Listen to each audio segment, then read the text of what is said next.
It's real. It's real.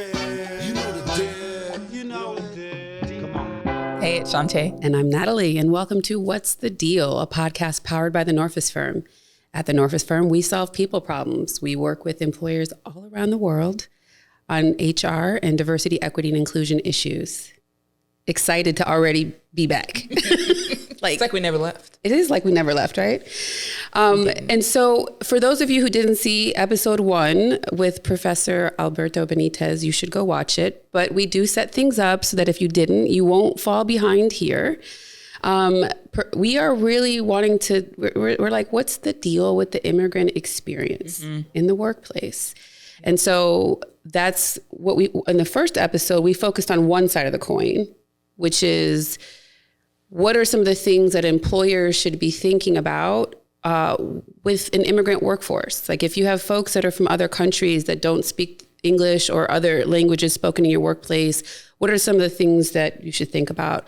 We learned really big first and foremost, empathy. One of the things that Professor Benítez talked about, which I thought was really important to be illustrative about, is that people are coming here at times through jungles, in the middle of deserts and the like. So even getting here is a huge feat, and it is not as easy as everyone would make you think. It's not easy at all, as a matter of fact. And so we were really focusing on that piece, like being able to see the person for who they are and not less than because they don't speak your language and they're not from this country. Today, we're going to focus on the flip side. What if the immigrant is the leader? And want to lead us into that? Oh, I'm so sorry. Professor Benítez has been the immigration director at the George Washington University Law School. He was my immigration professor. He's been there since 1996. And prior to that, he was a civil rights lawyer in Chicago. So welcome back, Professor Benítez. Thank you both. Yeah, I'm really excited to have this conversation because it's something that kind of grinds our gears a little bit. This notion that what we're talking about are leaders of organizations who are immigrants. So they were not native to whatever country they found themselves heading an organization in. And so they've come over and have really done a magnificent job of, ascending to that height, right? Like giving them their kudos of fighting and getting through and really getting to this point where they're leading an organization. And what we've noticed with a few of the leaders in that position are that, it seems like maybe they forgot the struggle a little bit. I mean, I don't want to, I hate to couch it that way because again, we don't know that. That's anecdotally something that we've observed. But it's like, it's this sense of, I got here and so I don't really have to acknowledge others' experiences or even the struggle of getting here myself. And so it seems like they forget that there are other people who haven't had the same doors opening or have opened as they have. They forget past other groups' experiences that have kind of paved the way. And they don't even want to really deal with this DEI issue. They want to turn a blind eye to it and just focus on the fact that I got here. And if I got here, you can get here too. Or I didn't have to deal with this in my country in this way. So why do I even have to make this a big deal? Like, can we just do our work? Can we just run the business, make money, not deal with the people things? And so, Natalie and I were talking, and even she brought this up before we started this episode, around one of a client that we had, the head of the organization, who was really, really challenging. And so I don't know if you wanted to kind of tee up this conversation with that example, and then we can get into it. I think that the CEO really wanted to say the right things. And when it came time to say how he really felt, it was offensive. Mm-hmm. And as I was saying to Professor Benítez, I was doing an unconscious bias training, and I was going through some examples of unconscious bias, and a few really got under his skin. Mm-hmm. And he's like, in my country, and as soon as that starts the sentence, it's always going to be like, okay, here we go. All right. And it was, for me, it was just very triggering because I have worked in a number of environments where the leaders are from other countries and they couldn't care less about DEI, and you're trying to fight to get them to understand. But and I watched sort of even the faces in the room. There was a deflation. And he was a CEO, so who's of a huge company, like who's gonna fight him? So when you think about just this context, what's your thought there, right? Like, of course we're really against assimilation. We're against that. Like you should be able to be who you are no matter where you're from. But what are some of the things that leaders from other countries should think about when they're leading in a country like the U.S., where something like DEI is such a big deal? Well, I think the first thing that they could and should do is that they should recognize that DEI in all of its facets is a good thing. It's a good thing. But that it doesn't necessarily exist, with the example you gave the gentleman from India, in their countries. But that maybe it should. I know from my own experience, as you know or may know, my parents were from Mexico. So that's sort of what I know a little bit better. And speaking with relatives and friends in Mexico who lost their jobs, I asked them, I'm sorry, why'd you lose your job? Oh, because I turned 55 and they fired me. I said, well, why, what was it about 55? Well, because at 55, I was making more money and they were going to make more money if they fired me and hired a 20-year-old. What can you do about that? There's nothing I can do about that. That's just the way it is. So these concepts don't exist in a lot of parts of the world. In fact, can get you killed in lots of parts of the world.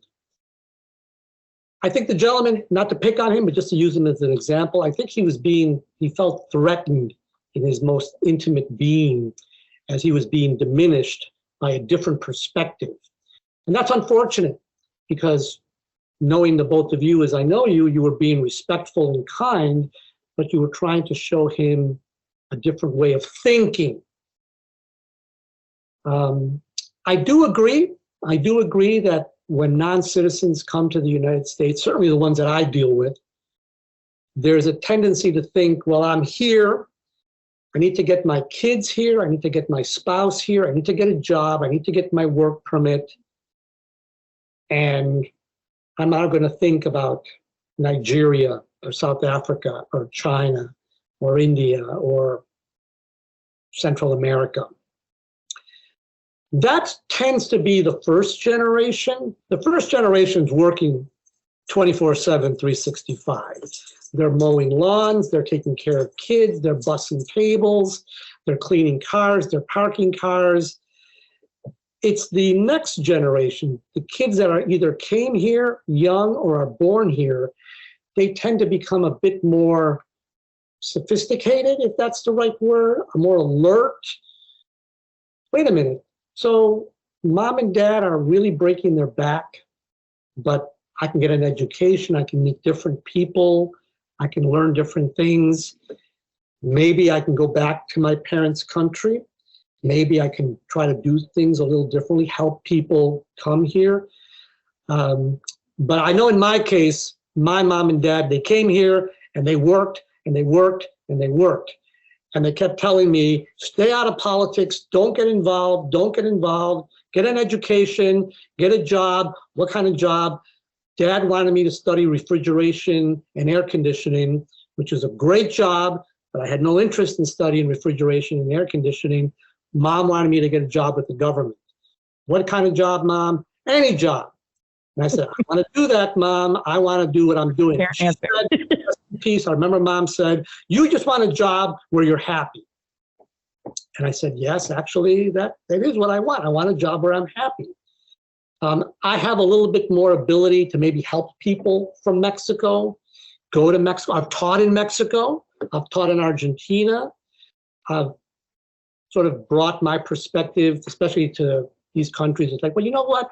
Maybe firing people because of their age is not a good idea.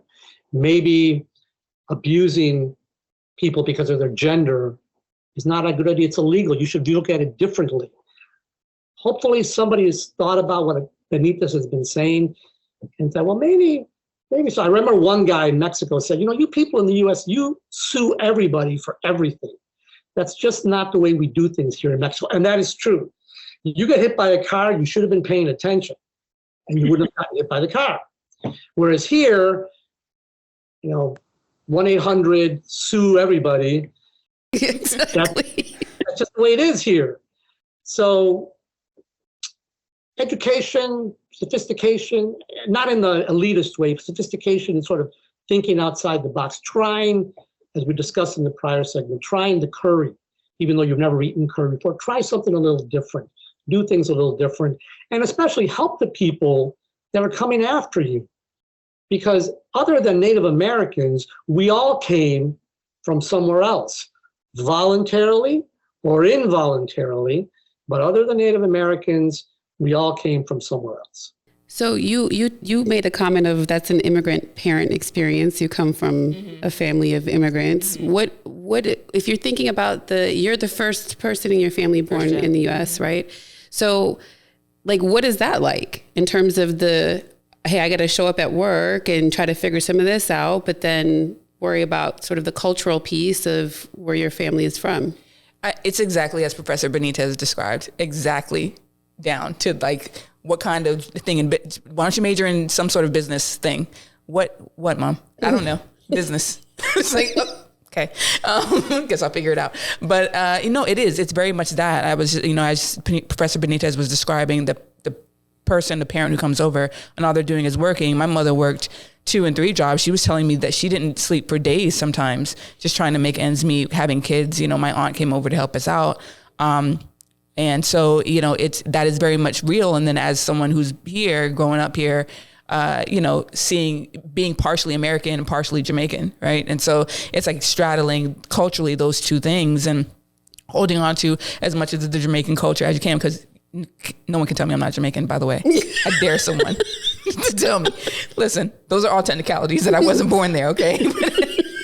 But it's like, but those things you want to hold on to, but then again, you're also in America, and it's like, you see how America works from that perspective, and you want to show up in a certain way, but it very much is that where you're just laser focused on, I have to get mine for me and mine and the kids and all this other stuff that y'all are talking about. Okay, that's cute.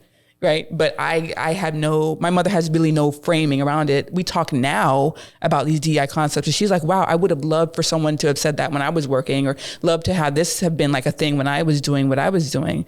But that was not, they were just head down, like trying to get it done. And so I think the beauty there is that those of us who are in this position to really illuminate some of these concepts and highlight this and really champion this, we have a responsibility to do that. Because if we think of our own parents' experience, and that even isn't just, the immigrant experience is one thing, but even folks from marginalized groups in America, period, have had this experience. It's like, it wasn't great. And so now being in this position, like, we really have to do our best to make it better for others, and sharing, like really speaking out about it, even to folks who may not necessarily get it. But to your point, Professor Benítez, when you're like, maybe they'll remember what I said. It's like, let's hopefully something will sink as you're talking to these people. So on that point, what are some of the things that you think about, or at least would advise someone on, let's just use a CEO from another country example here in the U.S. By recognizing what's happening in the U.S., it's not taking away from your experience or your country or the things that are going on in your country. I don't know if you've ever had to talk to anybody about that, but like, what is your thought about at least opening up that dialogue with someone? I do think a lot of it is delivery, not being threatening or accusatory, or we are better than you. You need the way we do it because we are better than you. I always try to personalize everything because I'm just not that sophisticated to be that deep intellectually. It's like, if I can relate it to something that I've gone through, then maybe I can understand it. So I always talk about, well, your kids. Your kids will have opportunities here that they might not have had in Mexico, in Jamaica, in Kenya, wherever it may be. And here in this country, the daughter of an immigrant from Jamaica can rise to this position of authority and respect based on hard work, ability, and getting in there every day, getting up at 6 o'clock in the morning, getting to work on time, showing up. Don't you want that for your daughter? Don't you want that for your niece? Don't you want that for your son? You can do that here. The son of immigrants from Mexico, who was a steel worker and a city employee, can become a tenured law professor at a top law school in the United States. That's what being here can get for your kids, for your daughters, for your sons, for your nieces, and for your nephews. Won't you want that? Won't you want that for your country? I mean, Mexico is what's close to me, and the Mexico of 2023 culturally is certainly not the Mexico culturally of, say, 1970. I was 10 when I started sort of looking around. It's much better in LGBTQ issues. In Mexico back in the day, everybody used to smoke cigarettes. And I just loathe cigarette smoking. I loathe cigarette smoking. Cigarette smoking is banned in restaurants, banned in stores, banned whatever. So slowly, not that they're copying us, but they're taking good ideas that from wherever they may be, just like we should take good ideas from them. I was going to say that. We could be doing, we could have a little bit more humility in this country and find some good ideas from other countries. And I think as you were talking, that hit me where it's like this piece of, it's not an either or, it's an and. Right. So like you come from, Mexico, and there are some really important and cool and impactful traditions that you have that may actually do well in a workplace, right? You're not imposing it, but it's sort of like, we're not saying like you have to come to the US and lead only through a US lens. Right, your experience in your home country or countries that you've lived in is relevant to being a leader. It's how you. I think to Professor Benitez's point, it's how you approach. It's how I approached a conversation with you of trying to open your eyes. I definitely didn't always have a good approach. I mean, I've evolved into one, but I would say to people, we don't do that here. Right. And it's like, okay, that's that. But that came from the frustration of feeling like you're not even trying to understand, right, some of the culture and some of the norms here. And so I think this maybe gets at some of what we talk about with vulnerability of leaders and the willingness to say, I don't really know.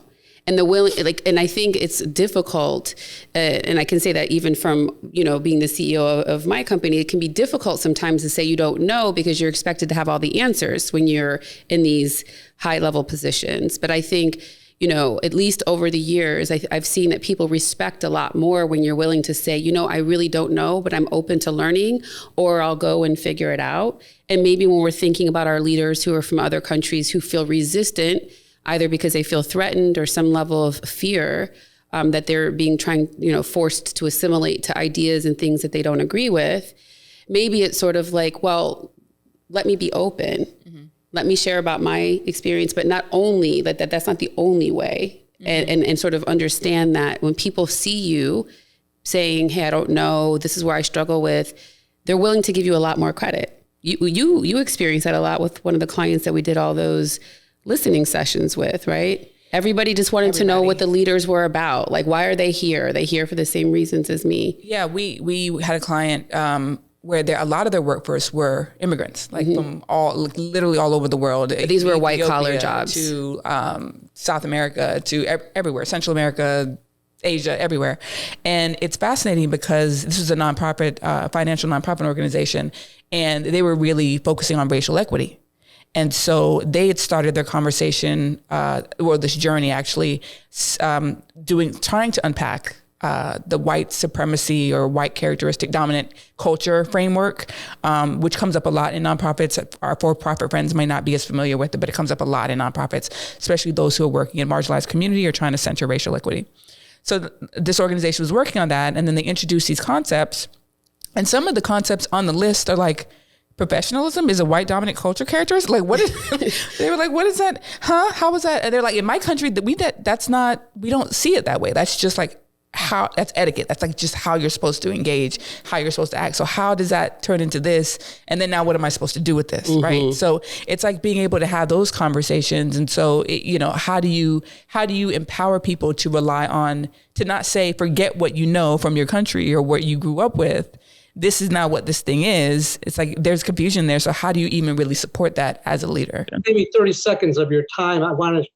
You're all making me think now. I'm thinking, and I like thinking, but one of the things that I struggle with as a supervisor, as Natalie knows, we have 8 students per semester in the immigration clinic, and I teach the fall class. where this fall I'm supposed to have 42 students. Like I said, I'm 62, so the average student is 24, 25. Mental health. Mental health is something that is discussed in ways now that was not discussed at all when I was a law student. And being the children of immigrants, it wasn't discussed, period. Right. Because True. we didn't discuss We didn't have that luxury. That was not what we did. you do your homework. Stop, in my era, stop reading Mad Magazine. Stop watching Love American Style. Stop hanging out with these friends of yours. You've got nothing to be worried about. Why are you depressed? There's no reason for you to be depressed. You are depressed. I got plenty of things for you to do. You don't be depressed anymore. Or to be depressed about. Or to be depressed about. You have nothing to be depressed about. Your life is golden. And that's not healthy. That's not healthy. I struggle as a supervisor with the comfort level of students nowadays to express their mental health challenges, because it's not something that I was ever trained as a supervisor to deal with. But fortunately, I think I have enough self-awareness to listen and to learn from others. What can I do to help you? Even if it's maybe listening, just, okay, sit down and tell me what's going on, and I'm going to listen, and maybe we can figure out resources, or maybe there's counseling on campus that I could send you to. That is something that I think in lots of countries, you just don't discuss. You do not discuss your business with people outside the family. And you shouldn't be unhappy anyway, because your life is golden. And that's just, it's not the way it is. Well, and I think that the really important theme of what we're hearing is also not just necessarily cultural, but it's also like generational. Mm-hmm. And this idea of just because you did it a certain way, it doesn't mean that that's the only way. Mm-hmm. And so again, if you're thinking about that, and we see that with leaders who are from this country where they're like, oh, but we've always done it this way. And it's like, cool, but everybody wants to quit and everyone is burnt out. So this way that you've always done it is actually not necessarily the best way anymore. And I think approaching this from being, which we talk about this a lot, being self-aware. That is a huge feat, right? By the way, it's not like, and I'm not saying that to be trite, because a lot of people are not self-aware. So getting to the point where you can see yourself is like, I think, key to all of this. Mm-hmm. But this theme of you are, as long as you're breathing, you're capable of learning. Yeah. Yep. As long as you are willing. And I think that is really the cornerstone of what we're really hoping for from leaders, is before you sort of reject this out of hand because it's not familiar to you, it's not how you grew up, let's pause and be open. And just sometimes it is literally just listening to people, back to that empathy piece. Mm-hmm. Wow. Okay. Well, I'm always sad when we have to wrap here. Anything that really touched you that you're just thinking about? I have a feeling that there was. Well, I mean, there are a couple of things. It's just really, again, understanding that I think what really came up for me was the pulling it back and saying, okay, listen, this set of people come over here and they do this thing, and then this next group does this thing. And so these concepts are foreign. They're new to people. They didn't have, again, this idea of luxury. We didn't have the luxury of being depressed. We didn't have the luxury of worrying about other people. Like, we literally just have to figure our stuff out. So I think that even was, for me, like, oh, right. Remember that as you're dealing with other people. That, like, right, the frustration that we have, right, they have also a lot of frustrations. Correct. Because on the other side, yeah. It's like you're asking me to do these things, and I'm like, I just need to do this thing. Right. Yeah. So as we sort of bring this together, I mean, if you're thinking about this from the leader perspective, you're not from this country and you're entering a country that is very focused on diversity, equity, and inclusion. And every country has aspects of this, but in very different ways. The way it's talked about is different. What people are comfortable talking about in public is different. And I think we all sort of, at least starting from that starting point, we get that, right? Acknowledgement of it's not going to be so, it's going to be even less comfortable for you because you're overcoming a different barrier than people who live and have grown up here. And so there's that piece. There's a second piece of, but you're still capable of learning. And the being open and open-minded is huge, because at the end of the day, our data tells us over and over that in this country, people want a workplace where they feel like they belong and that they're included. And what's very different now than it was even 20 years ago is that people are very vocal about it. Mm-hmm. To Professor Benitez's point, mm-hmm. people are talking about things in ways that I have been so blown away by. I mean, I've done interviews for people when I was in-house. I was doing interviews, and when these college students would be like, well, I don't see anything about your position on LGBTQ issues. And I was like, wow, that is so courageous. Because when I was looking for a job, I would look on the internet to see if there were other people of color there, but I wasn't going to ask that question because I just needed a job. And this is like 20 years ago. So, I mean, things evolve. And I think the real big takeaway from our conversation with you, Professor Benítez, is remaining open, understanding that difference does not threaten who you are, and being willing to at least learn or try to understand those perspectives. Thank you very much for your time. We appreciate you so much. And for those of you who are watching and listening, we look forward to hearing and seeing you again soon. Here it is. Diversity, equity, inclusion, and leadership. That's the deal when you know what you're dealing with.